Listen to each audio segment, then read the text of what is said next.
Ugh. Ooh. Getting up a little late today. Let's see, what time is it? Oh, Lord. I got up real late today. Jeez. It's so cold. Why is it so cold? Jeez, what's going on with this place? Hey guys? Hey guys, what's going on? Well, that's not good. Just gonna, excuse me, Fred. Oh, David. Oh, Mark. Okay.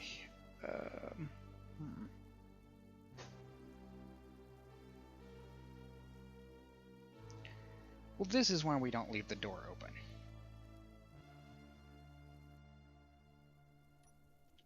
What's up, guys? So, what you just saw was a little introduction to some of the new things from the Frostbite engine, including weather, this new snowy effect, of course that giant antenna, and the bodies and stuff like that. But what I'm really excited to show you is going to be in space.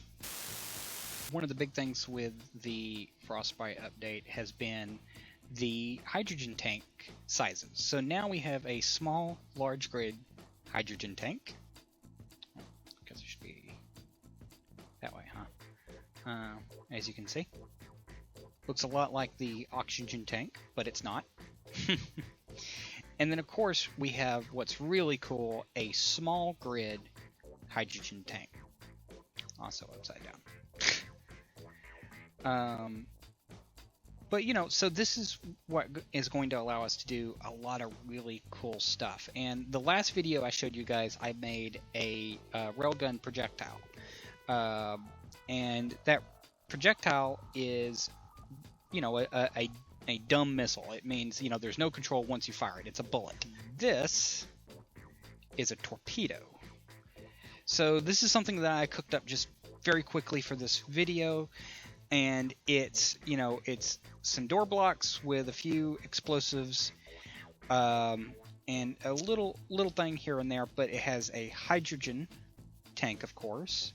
It also has some batteries for power, and a space ball, a merge block, and a connector. And those are the really important parts. So,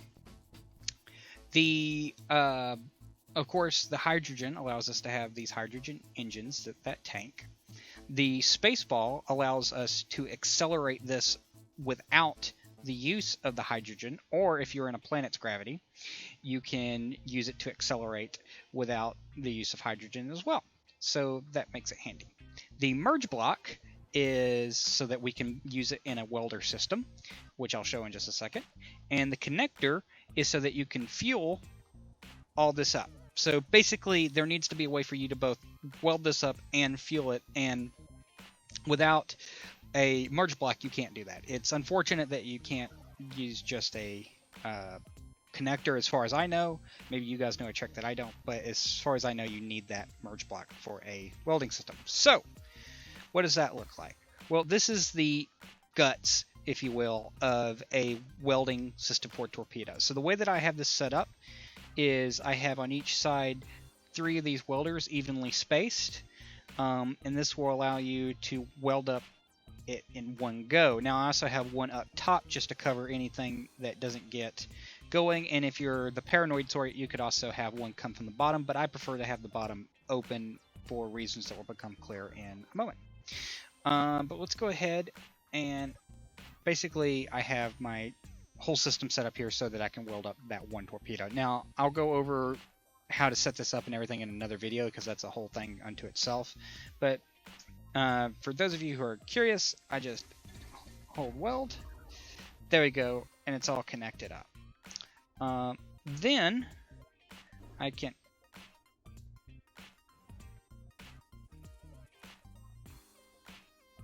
Whoops.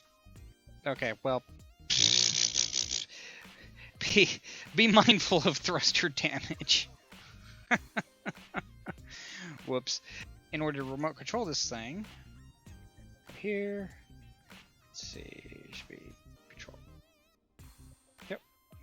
Whoosh, there it goes. But yeah, that's how that would work, right? minus the thrust damage. Just show you what this looks like too, real quick. Is this view from the missile? But let's check out that. This is the ship that I ripped up really quick for this video. It, I think, will be interesting to you. So you'll notice that this is, of course, a large grid, and that this is a small grid.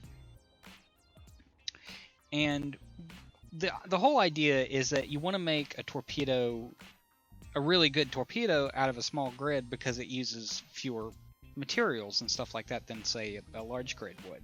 The problem is like, how do you get a small grid to a large grid? Well, if we come to our torpedo bay here, you'll notice that that structure that I made is literally the guts of this system. So what I've done is I've taken a rotor and I've attached it using a small head. Basically what I did is I put the head, the small rotor head, on this medium cargo container and then thrusted down and connected them that way. For those of you who don't do this very much or don't know a lot about rotors, make sure that rotor lock is on. That's what makes this stable and not, invoking the name of Clang or anything like that. And I've used the large gate doors or gates for our torpedo bay doors. So normally, if you had missiles and stuff like that, you'd put them behind sliding doors. And so I thought, well, why don't we use the gate doors to protect our torpedo bay here? And of course, you've got your projector and everything set up just the way I would. I did make a slight adjustment for thrust damage. But, overall, it's basically the same design minus the seat and everything like that, because the control of this is going to ultimately be up to the large grid. So, speaking of that, let's go ahead and get on board.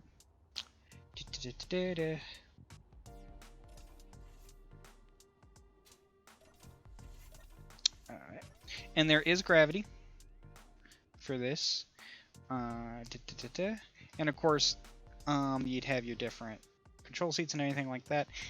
I'm not entirely sure, we'll have to see how it is in practice, but I think ultimately you're going to want to have two people running this. You're going to want to have a gunner and a pilot, but as it is, we'll see how this goes. Now I have a giant antenna on this, one because, hey, it's a new part, why not? But two, you need the distance. Some people may put laser antennas on these things. I don't necessarily recommend that because lasers need line of sight. You can experiment with that how you will, but in a actual scenario, I don't know how that would play out exactly. But let's go ahead and get our systems back. I'm just going to turn on that. So that right down there, that target, is what we're looking for. So I have both these doors set up to be either, you can launch it through the bottom or the top.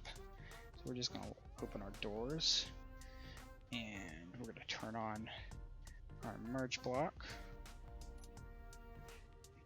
and make sure our connector's on. I'm going to weld everything up. Alright, and boop. Oh, I forgot that I'm not in control.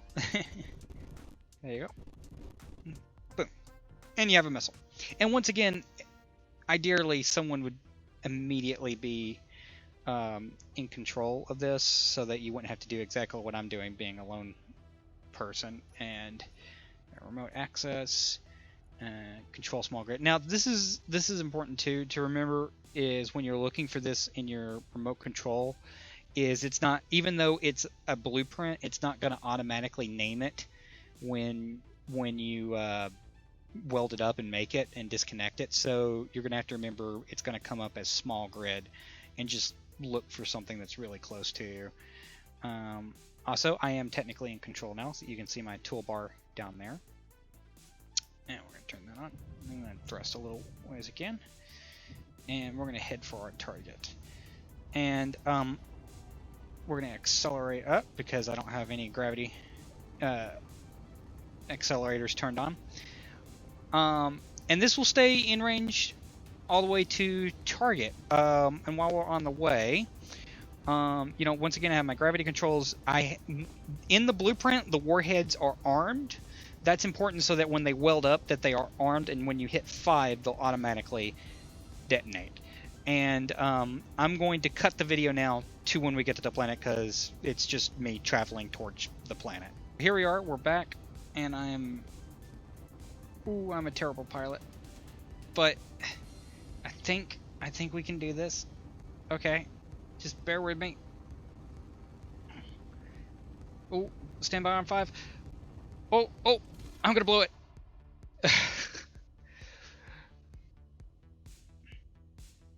Okay, well, let's check on the damage. All right, so I'm just flying in my suit here into the storm, which is pretty neat that there's this fade effect coming into the storm, snowstorm, light. Did I do? I don't think I did any damage at all. Nope, I completely missed. Completely and utterly missed. Oh boy, it's gonna be tight. Oh, it's gonna be tight.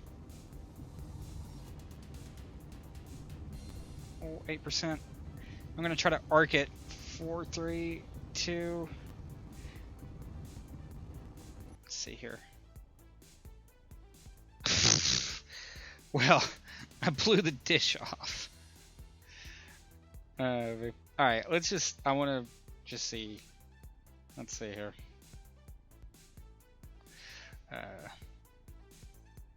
Let's see here. I just want to see what the explosive potential of this is.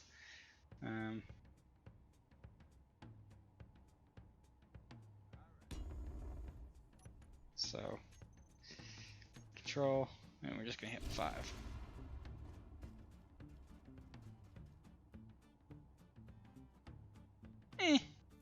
Well, guys, that brings us to the end of this particular video.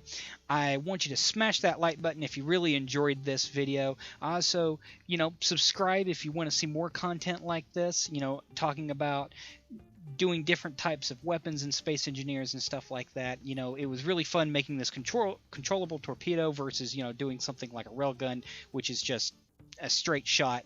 This we were able to adjust on the fly and hit our target. You know, if I was a better shot, that is. I look forward to seeing what you guys can kind of come up with.